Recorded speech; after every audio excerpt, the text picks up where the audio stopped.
Welcome to Ephemera Files by Tommy, and today I am trying something brand new to me. Now, I've had these supplies, most of them, for a while. The brand new to me is the art resin. I have never used resin to make something for anything, for an art journal or whatever. I've never done it. And so I am going to attempt that today, and I thought I'd take you with me so that you could see what a first time try might look like. Now, I did do some research. I read my instructions and I have them here so I can refer back to them again and again and again. And by reading the instructions, reading different blogs, and watching some videos, I have an idea of just how I'm going to get this done. And I'm going to take you with me and we'll see what happens. So this was part of a 4-piece set that I ordered from Amazon. And I have actually, I don't know if you can see it, I have a piece of just Scotch tape, transparent tape right there creating a dam, because this was to make like a hanger, like a keychain or sun catcher or whatever. I don't want that little loop. So I put a little piece of transparent tape right there to act as a dam so that the resin doesn't get into that part. And it's got a bit of a curve to it. It won't lay flat. So I put some double-sided tape on this container, and I am just going to stick it down so that it stays fairly flat. This will also allow me to move it out of the way so that it can harden, because it says it's fully cured in 72 hours. In about 24 hours, it'll be hard to the touch, but fully cured in 72 hours. So obviously this is going to be over the span of a few days. All right, so I am done with that part. Put it to the side. Now this is a hummingbird, and hummingbirds are little flying jewels. And so I did get out some ultra fine glitter, and I have some brushes to apply that where I'm wanting it to be. I also have these little tiny rhinestones, and my hummingbird has an eye right there. I don't want to lose that eye. So I am going to take just a little bitty tiny bit of this zig glue. I'm just going to put a little dot. If my head's in the camera, I'm sorry. I'm trying to see what I'm doing too. I want you to see, but I need to see so that you can see. Little tiny dot of glue in there so that when I pour in the resin, it doesn't shift the rhinestone. And I'm just going to set that in there. I need to make sure that it is facing down. I'm going to lift this up so I don't stick my head in there. There we go. And I did that first so that that could actually grab onto the glue while I am mixing up the resin. So I'm going to set this over here for a second. Well, more than a second. These cups and this spoon are like one-use items. And I don't need a whole lot because that is a very thin mold. And so I need to have equal parts of the art resin hardener and the resin itself. And I am going to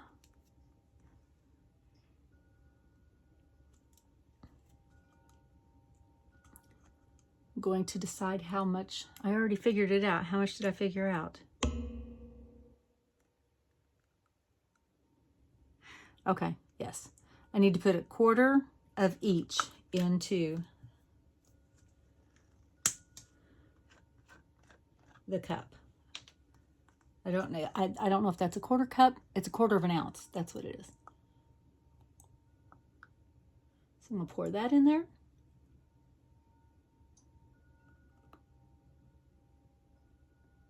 And there's 1/4 of an ounce. Whoops. Okay, poured a little bit more in. It's just over 1/4 of an ounce. They need to be equal parts, so I needed to see how much extra I poured in so I can pour in an equal amount of the hardener.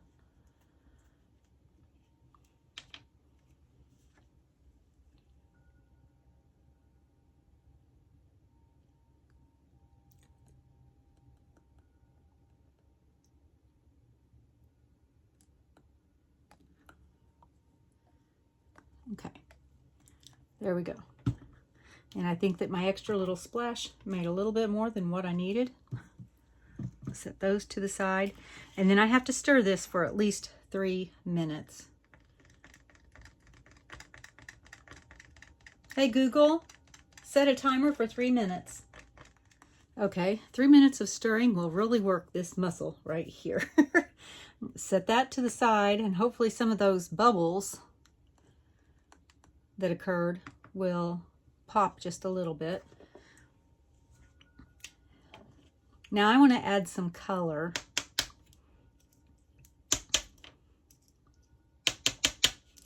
To the hummingbird. And this is ultra fine glitter.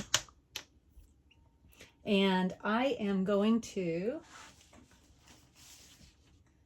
get a reference out for where my colors go. And this is one of the pages that I'm using. I'm using some Graphics 45 Flight of Fancy. And I've pulled out the pieces with the hummingbirds on them. This is what it looks like. And this is the 8x8 collection pack. And so I'm going to set that over here as a reference.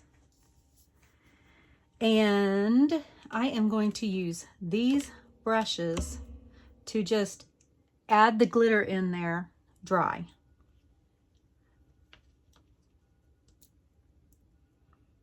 And I'm going to start with the green.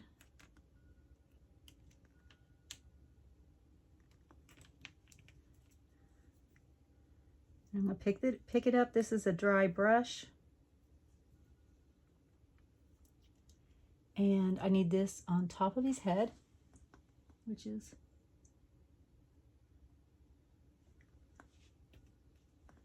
hard to get to. Maybe I need a little bit more on there. And because these are feathers on a hummingbird, they're going to kind of blend in. They don't really have hard, specific edges. So it's okay if it blends a bit. All right, so there's the top of his head and then down his back. Not going for perfection, but I do want the general feeling.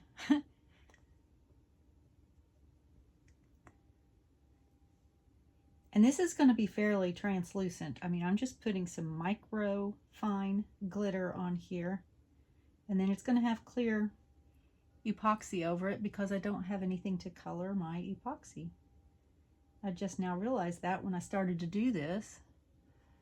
So it'll be okay. And then the tops of the wings here have a lot of green.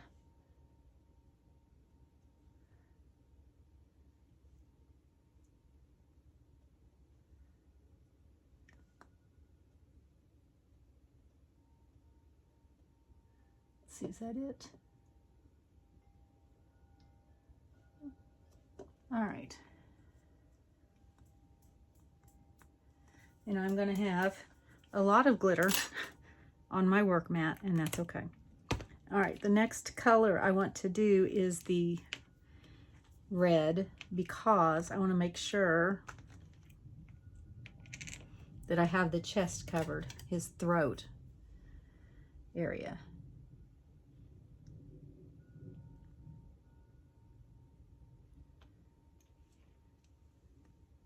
Let's see.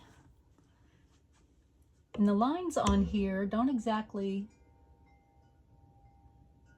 collaborate with the picture that I have, so I'm not exactly following the ridges in the mold. Again, I don't have to, because I am, well, number one, I'm using glitter to make a bird, and birds don't naturally have glitter. But also, I don't want to stress myself out over trying to get perfection when perfection is not necessary.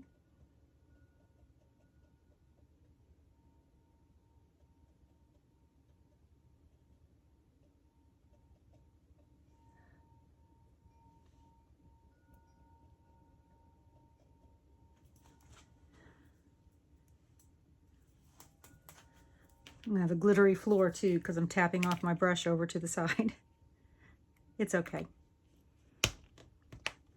I like glitter, so that doesn't bother me. All right, next, let's get a little bit of blue in here.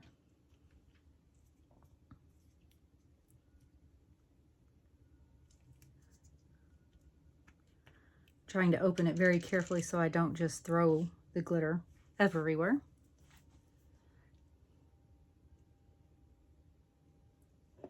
I'm gonna put a little blue with that green right there.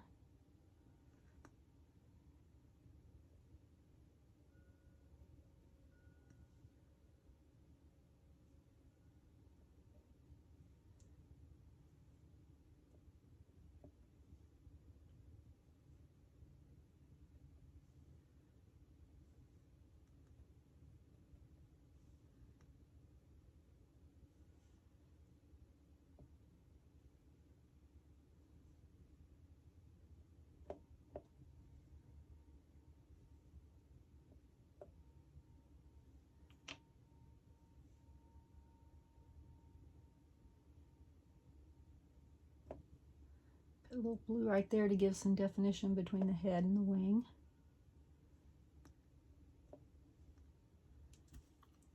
And then I'm just going to tap that off on there. So I've got bits of blue everywhere.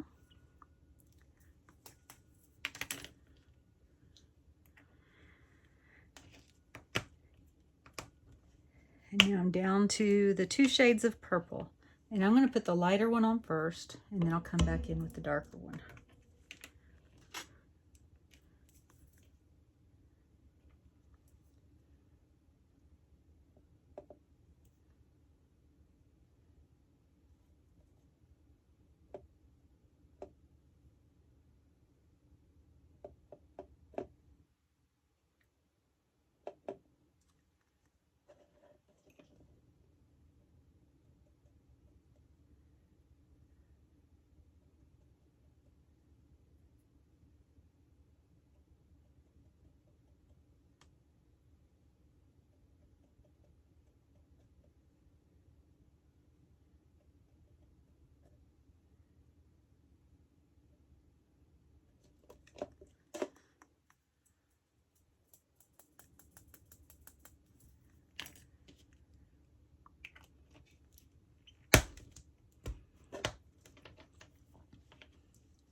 And I'm not going to worry about coloring the beak. I'm going to come back in afterwards and use some paint on that, or a Sharpie marker or something. Because while the resin will get in there, I don't know that I can get enough glitter in there to make a difference. And the beak is black, and I didn't get any black glitter out, so I'm not going to worry about that.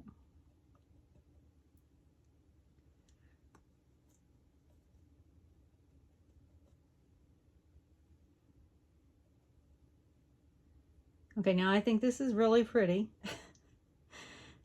I don't know what's going to happen when I go to put the glitter in. I saw somebody else do this, but they had mica powder. And I didn't have the right colors in any of my mica powder. So, again, it's an experiment. I'm not worried about it.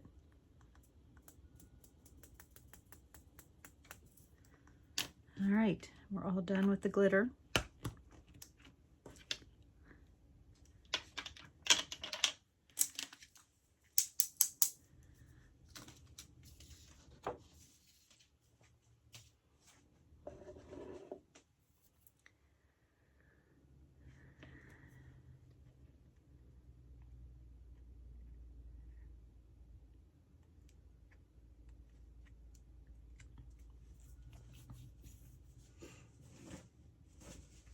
It does say on here that you can reuse this if you wash it off really quickly. So I'm going to slowly pour this in. I'm going to try not to get my head in your way. Let's see, I'm going to start down here. It says that it's self-leveling, so it should go into all of those nooks and crannies just fine.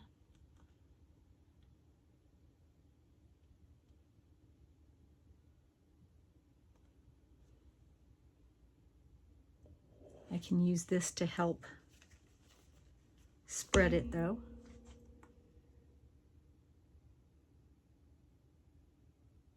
Because it's not wanting to get up into that wing, and I'm afraid of pouring it over the edges.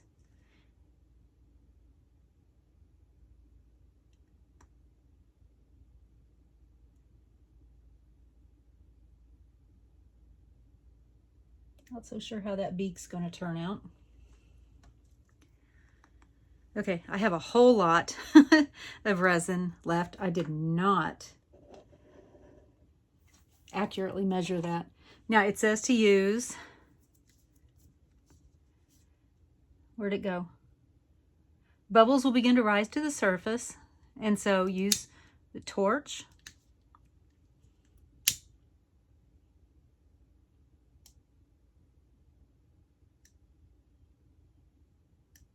Oh yeah, that works. Just be careful. I don't want to like melt it or melt my form or set something on fire like the tape.